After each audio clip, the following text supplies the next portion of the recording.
শিৱসাগৰত গাহৰি মাংস বিক্ৰীত নিষেধাজ্ঞা। শিৱসাগৰ জিলাত পুনৰ আফ্ৰিকান সোৱাইন ফিভাৰৰ প্ৰাদুৰ্ভাৱে দেখা দিছে। শিৱসাগৰ ডিমৌ ৰাজহচক্ৰ এলেকাত আফ্ৰিকান সোৱাইন ফিভাৰৰ প্ৰাদুৰ্ভাৱ বৃদ্ধি পাইছে। ডিমৌ ইকৰাণী বকতাৰ বৰদেউধাই জাপি সজিয়াত এই ৰোগৰ ফলত বহু সংখ্যক গাহৰিৰ মৃত্যুমুখত পৰাত হাহাকাৰ কৰিছে এতিয়া গাহৰি পালকসকলে। ইপিনে আফ্ৰিকান সোৱাইন ফিভাৰ ৰোধৰ স্বাৰ্থত জিলাখনত গাহৰি মাংস কটা বিক্ৰীত নিষেধাজ্ঞা আৰোপ কৰিছে জিলা প্ৰশাসনে। জিলা দণ্ডাধীশে আজি জাৰি কৰিছে এই নিষেধাজ্ঞা।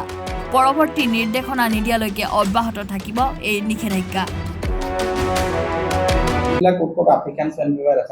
মই আগতে কৈছোৱেই ডিমৌ চক্ৰৰ বিশেষকৈ ডিমৌৰ ইকৰাণী গ্ৰাণ্ট আৰু বকতা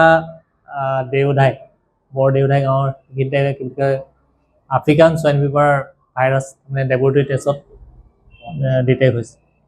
এতিয়া কি পদক্ষেপ লৈছে?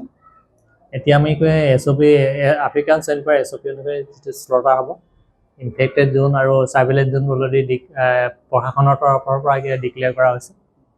আমি অলৰেডি কিমান গাহৰি সেই অঞ্চলত আছে ইনফেক্টেড জোনত তাৰ ছাৰ্ভে কৰিছোঁ।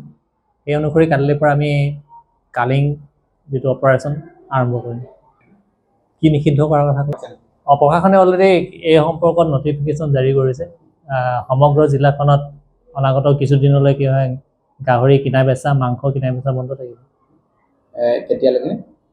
পৰৱৰ্তী যেতিয়ালৈকে লেবৰেটৰী টেষ্টত এই বেমাৰৰ নেগেটিভ ৰিজাল্ট নাহে তেতিয়ালৈকে এই নিষেধাজ্ঞা জাৰি থাকিব।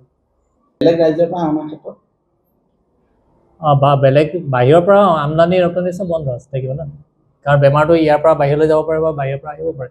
গতিকে বেমাৰটোৰ ৰোধৰ স্বাৰ্থত অনাগত কিছুদিনলৈ ক্ৰয় বিক্ৰয় গাহৰি বন্ধ থাকিব।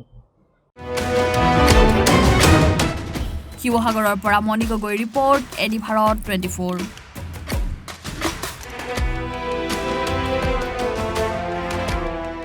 নমস্কাৰ, মই কুমাৰ ভৱেশ। এনি ভাৰত 24-এ এটা ৰিয়েলিটি শ্ব'ৰ আয়োজন কৰিছে আৰু এই শ্ব'টিৰ নাম হ'ল জুবিনৰ গানে কি আনে। এনি ভাৰত 24লৈ মোৰ শুভকামনা থাকিল আৰু আপোনালোকক অনুৰোধ জনাইছোঁ এই অনুষ্ঠানটিলৈ আহক আৰু সহযোগিতা আগবঢ়াওক। ধন্যবাদ।